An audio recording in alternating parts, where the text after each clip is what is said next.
जय हिंद friends, once again you are welcome to mission air force. तो फ्रेंड्स, इस वीडियो में आज हम आपके एयरफोर्स एग्जाम से रिलेटेड जितने भी डाउट्स आपके बन रहे हैं, जितने भी डाउट्स और कन्फ्यूजन इनटेक 1-2021 एग्ज़ाम को लेकर आपके बन रहे हैं, उन सभी डाउट्स को डिस्कस करेंगे। और आई होप कि आपके सभी डाउट्स इस वीडियो के बाद जो कन्फ्यूजन है वो ख़त्म होने वाले हैं। तो आपके जो कॉमन डाउट्स हैं, जो आप कमेंट करते हो, वो डाउट्स क्या क्या हैं? क्या एग्ज़ाम रद्द हो सकता है? अब एग्ज़ाम कब होगा? लास्ट अटेम्प्ट वालों का अब क्या होगा? और एज क्राइटेरिया में क्या छूट मिलेगी हमें? और क्या सितंबर में दोनों एग्ज़ाम्स एक साथ होंगे? और क्या वैकेंसी बढ़ेंगी? तो ये सभी डाउट्स हैं और सभी डाउट्स को डिस्कस करेंगे। और आपके ये डाउट्स आज क्लियर होने वाले हैं, तो वीडियो के साथ बने रहिए।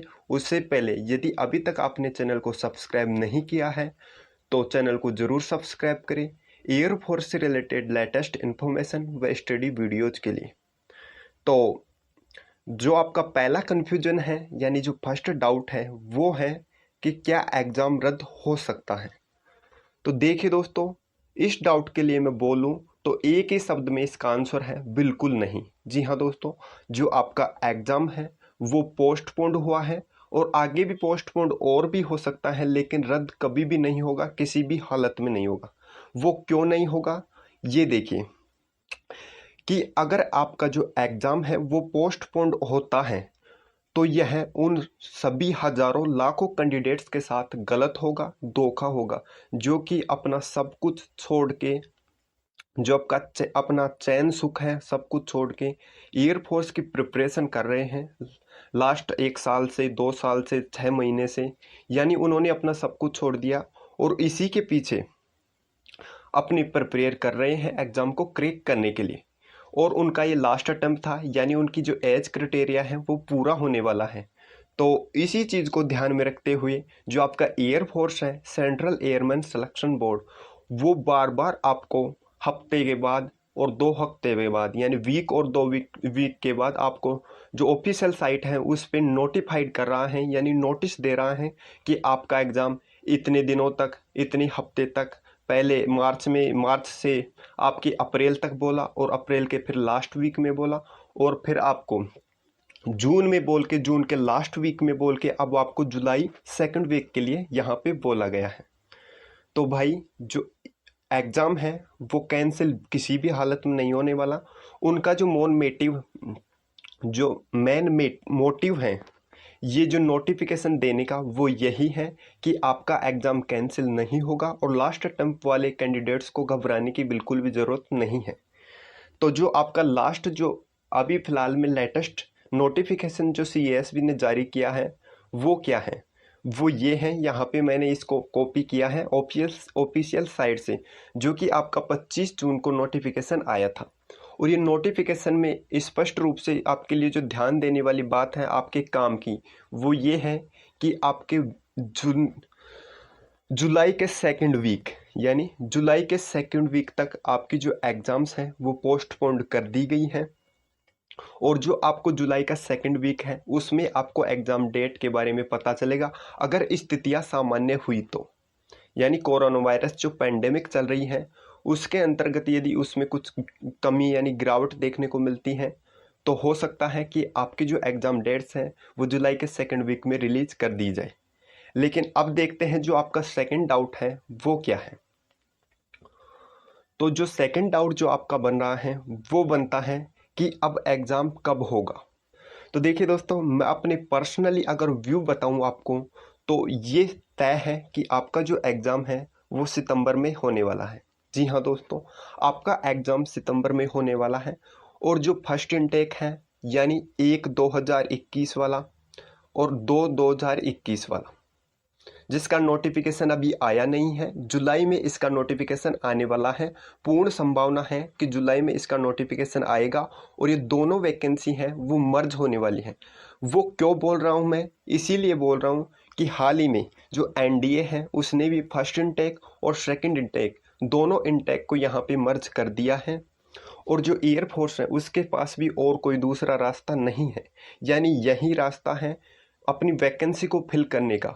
और डिफेंस सेक्टर ऐसा सेक्टर है उसमें अपनी जो वैकेंसीज हैं वो टाइम टू टाइम यानी फिल करनी ज़रूरी है, उनके लिए आवश्यक है। तो ये जो वैकेंसी है अब से पहले भी यानी 2018 से पहले भी साल में एक ही वैकेंसी आती थी आपकी, उसी में लगभग 6500 के लगभग कैंडिडेट्स यहाँ पे लिए जाते थे।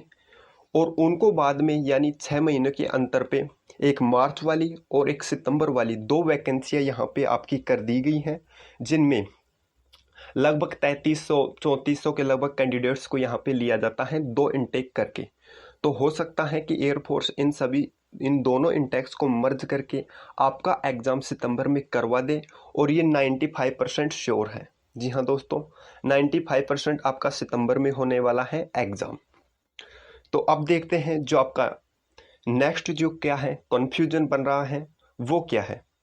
तो जो आपका नेक्स्ट कन्फ्यूजन है एग्ज़ाम को लेकर वो है कि लास्ट अटेम्प्ट वालों का क्या होगा। यानी ये क्वेश्चन इसलिए आता है कि जो लास्ट अटेम्प्ट वाले हैं उनका जो एज क्राइटेरिया है वो लास्ट है यानी पॉइंट पे है। तो मान लीजिए कि एनरोलमेंट लिस्ट तक आपकी जो एज है वो 21 वर्ष होनी चाहिए, 21 वर्ष, और नोटिफिकेशन के अकॉर्डिंग आपकी एज 21 तक होने वाली है। लेकिन जो अब वायरस की वजह से यहाँ पे 6 महीना यानी मार्च से सितंबर तक जो डिले हुआ है वो 6 महीना आपकी एज में ऐड हो जाएगा, यानी इस आपकी एज जो 21.5 हो जाएगी एनरोलमेंट तक। तो आप सभी ये सोच रहे हैं कि क्या हमें बार किया जाएगा या हमें मतलब इसमें छूट दी जाएगी और एज में हमें रिलैक्सेशन मिलेगा। तो जी हाँ दोस्तों, आपको यहाँ पे 100% एज में रिलैक्सेशन मिलने वाला है, एज में छूट मिलने वाली है। अगर ये वैकेंसी कभी भी हो लेकिन आपसे इस वैकेंसी के लिए फॉर्म फिल करवा लिया गया है और आप इसी के लिए यहाँ पे प्रिपरेशन कर रहे हो अपना सभी काम छोड़ के, तो ये मतलब एक तरह से ड्यूटी हो जाती है, रिस्पॉन्सिबिलिटी हो जाती है एयरफोर्स वाले बोर्ड की, CASB की, कि वो आपका एग्ज़ाम कंडक्ट करवाए। और ये कोई आपका फॉल्ट भी नहीं है कि मतलब आप एग्ज़ाम नहीं दे पाए मार्च में, ये वायरस की वजह से हुआ है। तो इसमें आपको 100% रिलैक्सेशन यानी छूट मिलने वाली है। तो आप बिल्कुल भी यहाँ पे पैनिक होने की ज़रूरत नहीं है। तो जो आपका नेक्स्ट जो डाउट बन रहा है वो क्या है वो देखते हैं। तो जो आपका नेक्स्ट डाउट है वो क्या डाउट है कि दोनों एग्ज़ाम सितंबर में होंगे क्या। तो ये मैंने पहले ही बता दिया कि जो आपका सितंबर में जो एग्ज़ाम होने वाला है उसका जो नोटिफिकेशन आता है वो यहाँ पे जून के लास्ट में आ जाता है और जुलाई में आपसे फॉर्म फिल करवाया जाता है। लेकिन अभी तक इसका कोई नोटिफिकेशन नहीं आया है। यहाँ तक कि मतलब हम देखें वैसे तो ऐपकेट जो है उसका नोटिफिकेशन आ चुका है, और इसी को मद्देनज़र रखते हुए आपके एयरफोर्स XY ग्रुप का भी नोटिफिकेशन आने वाला है, और जुलाई में हो सकता है इसके लिए फॉर्म फिल करवा ली जाए और उसका जो एग्ज़ाम है आपकी फर्स्ट इनटेक के साथ सितंबर में कंडक्ट करवा लिया जाए। क्योंकि अगर आपका एग्ज़ाम जो फर्स्ट इनटेक है जिसके लिए आप प्रिपेयर कर रहे हो उसका एग्ज़ाम अगर जुलाई में आपको एग्ज़ाम डेट दे दी जाती है और अगस्त में एग्ज़ाम करवाया जाता है, तो जो सेकंड इनटेक है वो इसी प्रकार से लेट होता जाएगा और उनके जो सिलेक्शन प्रोसेस की जो प्रक्रिया है वो बाधित रहेगी। तो वो मतलब इजी वे में करवाने के लिए यहाँ पे दोनों को मर्ज करके सितंबर में आपका एग्ज़ाम कंडक्ट करवा सकते हैं। ये पॉसिबिलिटी 95% यहाँ पे बन रही है और ऐसा ही होने वाला है अकॉर्डिंग टू मी।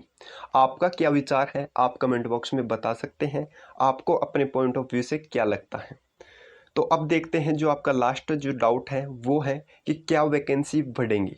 तो इसका आंसर है श्योर। जी हाँ दोस्तों, अगर आपकी जो फर्स्ट इनटेक है और सेकंड इनटेक है अगर दोनों इनटेक इसमें मर्ज होते हैं तो जो आपकी वैकेंसी जो है वो स्वभावतः डबल होने वाली है।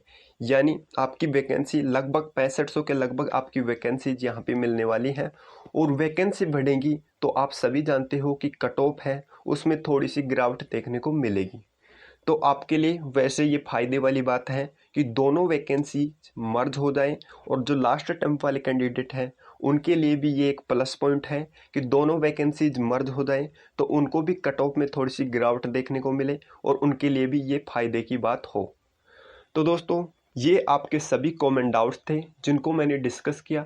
अगर इसके बावजूद भी आपका कोई कन्फ्यूजन, कोई डाउट, कोई क्यूरी रह जाती है तो आप कमेंट बॉक्स में कमेंट कर सकते हैं। मैं उसका रिप्लाई आपको कमेंट बॉक्स में देने की जल्द से जल्द कोशिश करूँगा। तो चलिए दोस्तों, मिलते हैं नेक्स्ट वीडियो में। तब तक के लिए जय हिंद, जय भारत।